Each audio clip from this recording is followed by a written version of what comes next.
Filming on location today at Long Ridge. Yes, we're probably actually closer to Sunspot, New Mexico than anywhere else. At an altitude of about 7,850 feet and an ambient air temperature of 61 degrees. Winter is upon us. Hi folks, Dan with High Country, back at you with another episode. I do apologize for the delay. My friend and I run a haunted house at the Sacramento Mountains Historical Museum in Cloudcroft, New Mexico as a benefit to the museum every year. This was our 8th or 9th year. And so basically my life disappears for 4 weeks to set it up and then 2 weeks to tear it down. I am, however, back with more videos. I also have a troubling development. I've been receiving some communications from YouTube that indicate to me that channels like mine are going away. They've basically said that channels that don't generate revenue aren't going to be on YouTube anymore, in not so many words. But I'm here for now, so I'm going to keep generating videos for you. I do have a Bitchute account as well, and I will link that below because Bitchute's not going to get rid of me. I actually get more views on Bitchute than I do here on YouTube. So today we're going to do campfire cooking. We're going to have a little bit of dinner. Lunch, my party doesn't generally, the people that I hike with don't generally use a campfire. We'll just cook a light lunch on a stove. But we've got a campfire today. We're going to make some cornbread, a baked potato, and a little bit of coffee, so let's get started. All right, folks, as I mentioned, I was going to show you how to do a little bit of preparation before you got out on the trail to make your life a little simpler.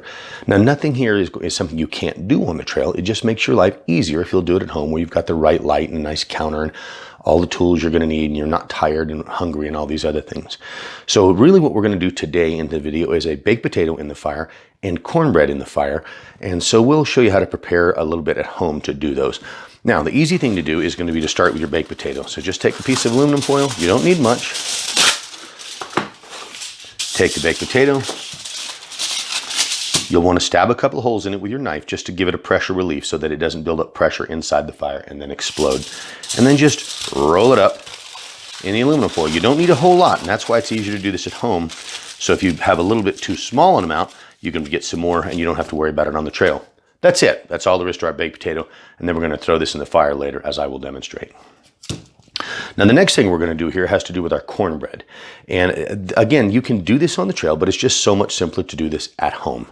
This is going to be the cooking utensil we're going to use. Now, basically, these are 2 4-inch aluminum pans. These are little disposable aluminum pans you can get at the grocery store, I would assume anywhere in America. They come in either packs of 4 or 6, and you will need 3 to complete one of these cooking sets, although they are basically reusable. So what we're going to do here is you're going to start with 2 regular pans, untouched, uncut, undamaged. And those are going to be your top and bottom of your cooking kit.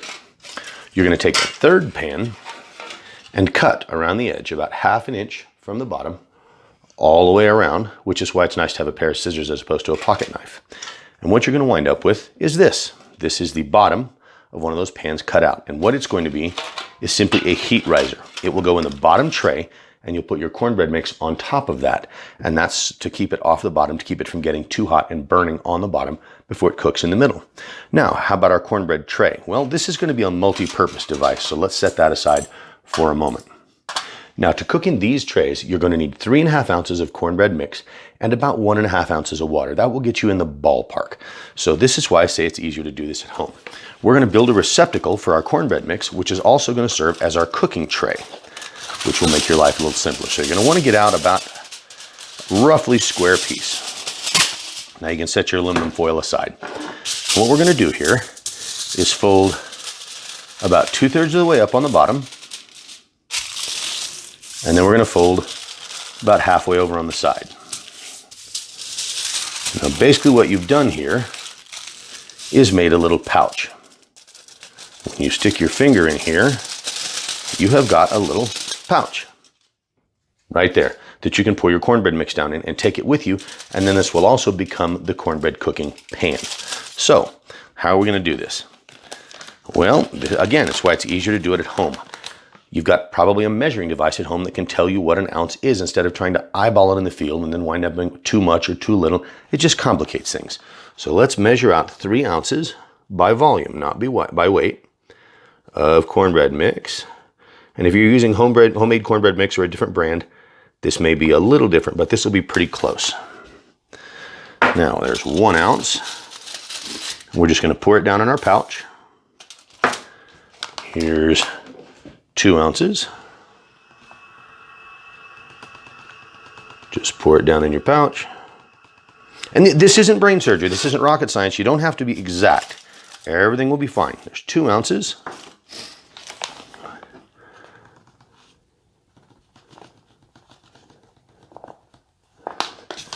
There's 3 ounces. And a half. All right. Now we made a little bit of a mess, but hey, better to do it at home where it doesn't attract bears. So now we can set our cornbread mix aside. We're going to dump the last of that in there. Now there's your 3.5 ounces of cornbread mix. You just roll the top of this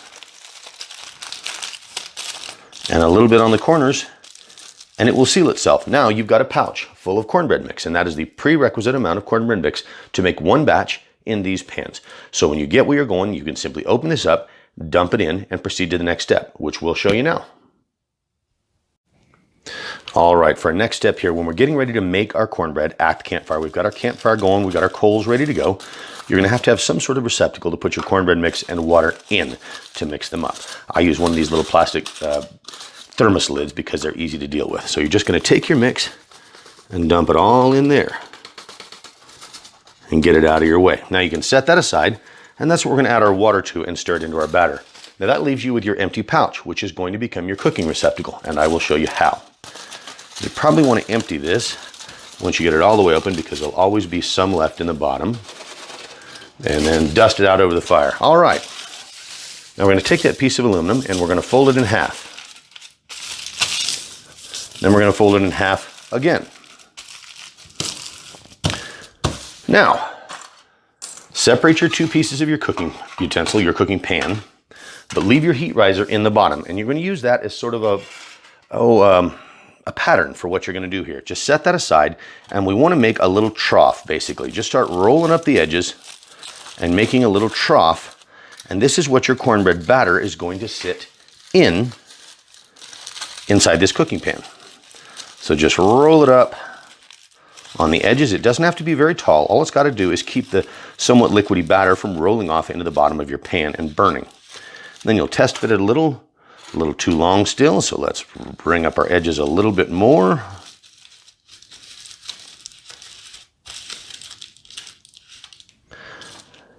And there we go. That's all there is to it, folks. Don't make this hard. We're going to pour our cornbread batter directly into that. So let's get back to our cooking video for that. All right, folks, we've been fortunate enough to find an existing fire ring, so we're certainly going to use it rather than make another fire scar. It does have an interesting feature that's imperative to what we're going to do here. You'll notice that it's oblong. Once we get our fire started in the center, we can drag a bunch of coals over here and use this end for our cooking area, separate from the main fire, so that we don't have too much heat, we don't have ashes and that sort of thing falling into our food. So this is a really good start. Let me get a campfire going, and we'll go from there. All right, I don't know if I mentioned this earlier, but your baked potato is going to take substantially longer to cook than your cornbread. So you want to go ahead and get it in the fire as soon as possible, even before your coals are ready.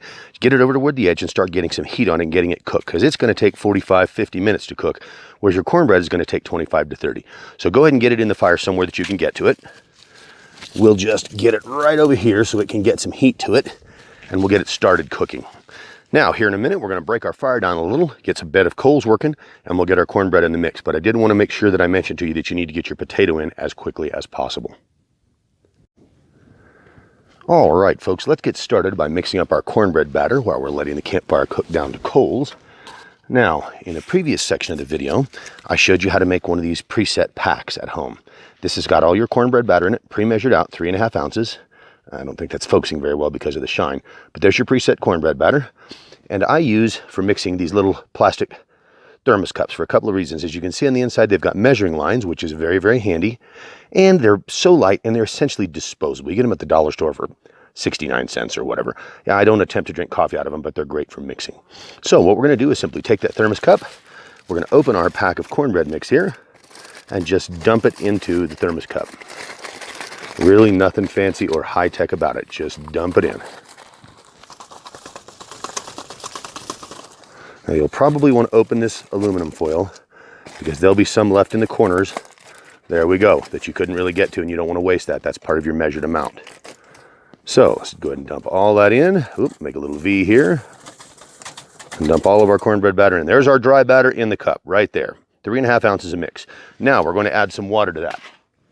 I said earlier that you need 1.5 ounces of water. And I know you're thinking, well, Dan, how do I measure out 1.5 ounces of water out on the trail? Well, here's a life hack for you. That is the red lid from a Coca-Cola bottle. I don't know if all sodas are the same, but that's the red lid from Coca-Cola.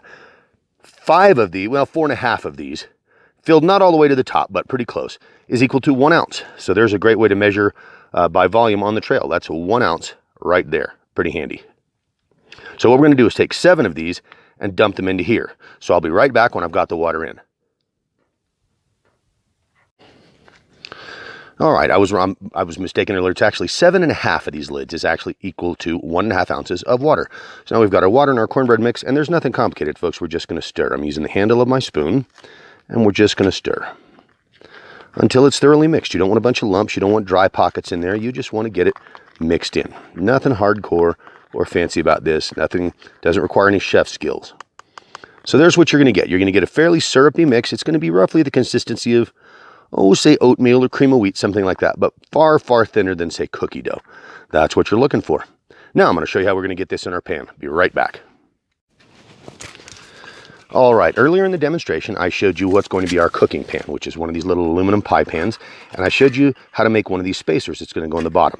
So we're going to put that in the bottom, flat side up, but now we've got to make our tray for cooking our cornbread batter, so let's do that. Now, I told you you would need a random piece of aluminum foil to make the tray, and that's what we have here. It's just a random piece of aluminum foil. So what we're going to do is just fold this in on itself a little bit until we think we're getting close to the size that will fit inside that little tray. Then we're going to do a test fit. We're going to, now you see that's still too large to fit inside the tray. It's got to go in and the lid's got to go on top. So we're going to keep folding up the edges. But now that we're folding the edges a little more, we're going to try and do something here. We're going to make a rim on here, just like so, because we've got to contain that cornbread batter. It has to stay in our tray. So we're just going to make a little rim on our tray here so it doesn't run off. You'll notice that it was a little liquidy, and we can't have it running off in the pan. We want to eat that cornbread, and we don't want it to burn in our pan. So we're just going to make a little lid, something like that. And there we go. You'll see there's nothing to it. This doesn't have to be fancy. Don't overthink this, folks. Then all you've got to do is make sure that that tray will fit down inside your cooking pan, and it will. So we're going to put our cornbread batter right there, and we'll get to that here in just a second. All right, we've had to move just a shade. Doing this with my trying to run the camera and everything else is a little different than doing it out in the world. All right, so what we're going to do here is simply take our spoon, and we're going to spoon this mix right on into that pan. Now, don't make this too hard on yourself. Again, I'll say that repeatedly because people go, what do I do now? Pour it in the pan. This isn't hard. Just scrape it out of your cup and pour it in the pan. All you can get out, because you don't want to waste any of that delicious cornbread. You packed it in. You certainly don't want to waste it at this point.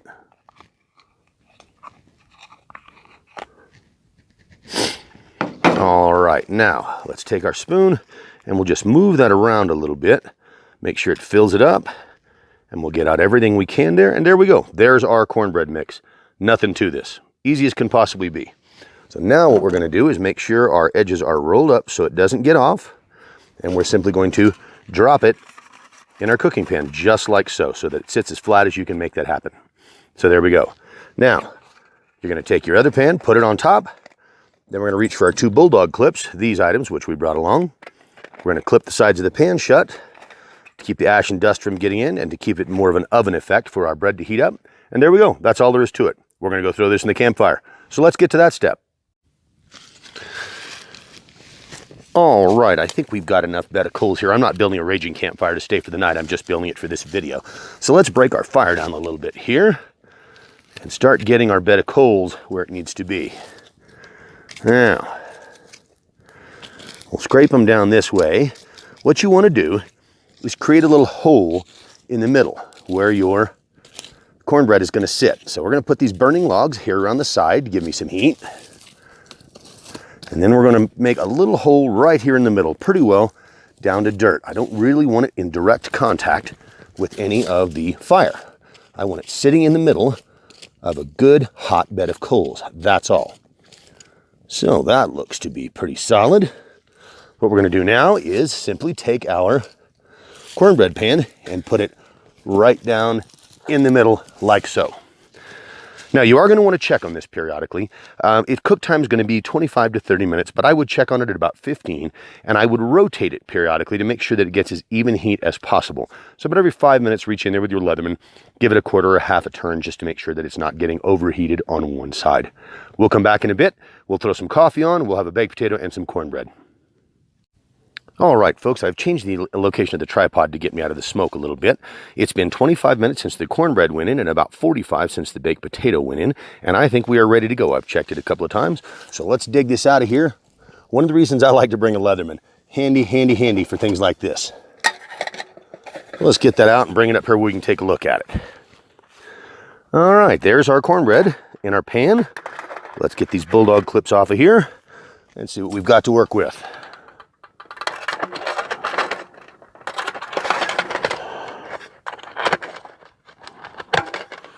All right, so let's see what our cornbread looks like. Well, looky there, one each cornbread. Will you look at that? All ready to go. Nice and cooked, firm but not crisp, no burn parts. So let's have ourselves a meal and we'll sit down and eat. There's our cornbread out of the pan. I almost didn't show you our baked potato coming out of the foil. So let's get that out where we can take a look at it. Ah, nice soft cooked baked potato, and we are ready to eat. So here we go. All right, there's our baked potato and our cornbread. We've also got some of the powdered butter that we mixed up here. So we're just going to pour that on a little bit on the cornbread and then down in our potato. There we go. What do you think of them apples? Now, in addition, I have, let me grab something I mentioned in an earlier video. You remember I mentioned fast food being your best friend? Here we have a little pack of salt from Sonic, which is going to go on my potato. So, salt that potato, and we're ready to eat. So here we go. All right, chow time. Got my trusty silver spoon. Silver has been known for centuries to have antimicrobial properties. And when you're out on the trail, you're not going to be clean. Hygiene's not going to be perfect. I like to take advantage of things that'll be healthy for me when I can, so I choose to use a silver spoon or fork as opposed to a spork made out of plastic. But let's dig in. We got our potato here.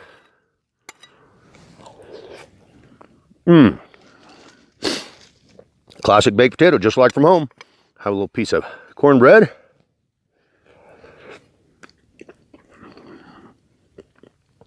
Very nice. Moist, not burned, a little butter on it, really tasty. And a shot of coffee to top it off.